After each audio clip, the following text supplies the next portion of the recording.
किसी ने बताया ही नहीं कि ज़िंदगी अचानक यूं बदल जाएगी। पहले बोल देते मैं तैयार तो रहती, मैं अपने आप से कुछ तो कहती।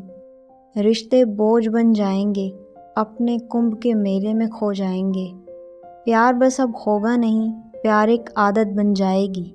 पैसा पैसा करके सुबह से शाम हो जाएगी।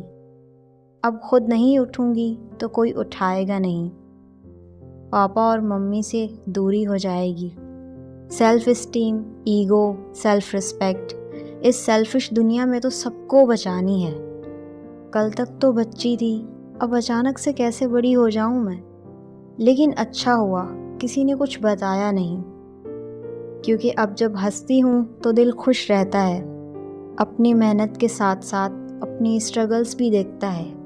अच्छा हुआ किसी ने कुछ बताया नहीं, क्योंकि आज खुद को इंसान बनाने का पूरा क्रेडिट मैं खुद को देती हूँ। अच्छा हुआ किसी ने कुछ बताया नहीं।